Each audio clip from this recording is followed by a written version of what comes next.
Assalamualaikum warahmatullahi wabarakatuh. Saya Nurul Padilla Matondang, NIM 2101052 dengan mata kuliah Manajemen Mutu. Dosen pengampu Bapak Walmadri SPMSI. Izinkan saya untuk menjelaskan beberapa materi perkuliahan kami di pertemuan setelah UTS, yakni tentang Continuous Improvement, Six Sigma, dan ISO 9000. Dimulai dengan continuous improvement. Apa sih continuous improvement itu?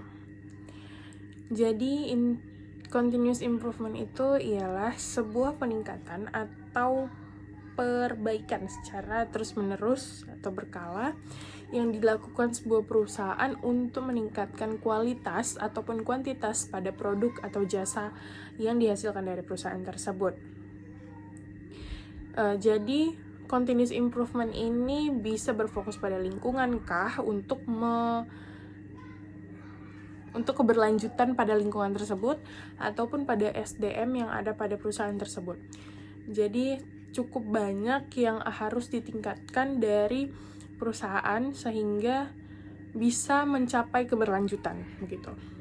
Terdapat beberapa alasan tentang pentingnya continuous improvement ini, yaitu salah satunya adalah meningkatkan kinerja.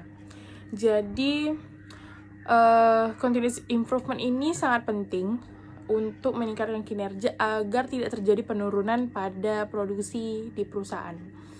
Sehingga perusahaan tahu mana yang ingin ditingkatkan sehingga dapat menjaga kestabilan hasil produksi yang ada pada perusahaan.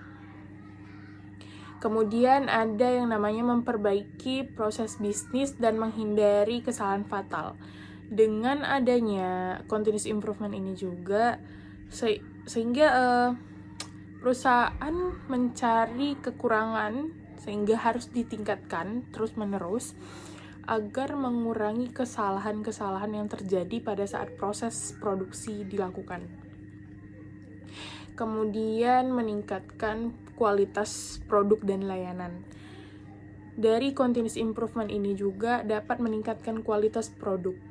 Karena dari perbaikan yang dilakukan secara terus-menerus, pastinya perusahaan juga akan mendengar dan memperbaiki apa yang diinginkan pelanggan atau apa yang dikritik terhadap produk yang dikeluarkan oleh perusahaan tersebut.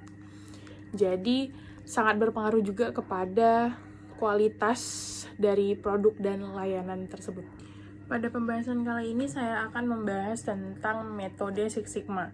Metode Six Sigma ini juga hampir sama dengan TQM atau Total Quality Management, yang mana sama-sama berfokus pada produksi atau layanan yang berfokus juga pada peningkatan semangat karyawan ataupun peningkatan kualitas produk lah. Kemudian ada beberapa strategi sistem pada metode Six Sigma, yaitu ada 4, yakni terdapat 4 sistem strategi yang ada pada metode Six Sigma. Yang pertama itu adalah customer focus, yang berfokus pada kebutuhan atau permintaan konsumen ataupun pelanggan. Kemudian ada reduce defect, yang mana berfokus pada mengurangi kecacatan pada produk yang dihasilkan. Kemudian dilanjutkan dengan center around target, yakni adalah berfokus untuk memposisikan perusahaan di sekitar pusat target. Ya, ini kayak memikirkan tentang lokasi pada perusahaan tersebut atau lokasi pemasarannya begitu. Kemudian ada reduce variation, yakni manajemen yang berfokus untuk menurunkan variasi. Dalam Six Sigma juga terdapat beberapa metode, yaitu ada 2 metode. Yang pertama itu ada DMAIC dan DMADV gitu. Yang pertama itu ada DMAIC, yakni ada Define, Measure, Analyze, Improve, dan Control. Kemudian ada DMADF, yaitu Define, Measure, Analyze, Design, dan validate. Dilanjutkan dengan standarisasi ISO atau International Standardization for Organization. Jadi ISO ini sendiri adalah organisasi standar internasional yang menjadi standarisasi pada perusahaan untuk memproduksi produk ataupun jasa. Ada beberapa tujuan ISO, yakni organisasi harus mencapai dan mempertahankan kualitas produk atau jasa yang dihasilkan, sehingga secara berkesinambungan dapat memenuhi kebutuhan para pengguna atau customer. Dan yang kedua ialah organisasi harus memberi keyakinan kepada pihak manajemennya bahwa kualitas yang dimaksudkan itu telah dicapai dan dipertahankan. Dan yang ketiga ialah organisasi harus memberikan keyakinan kepada pihak customer bahwa kualitas yang dimaksudkan itu telah atau dicapai dalam produk atau jasa yang dijual.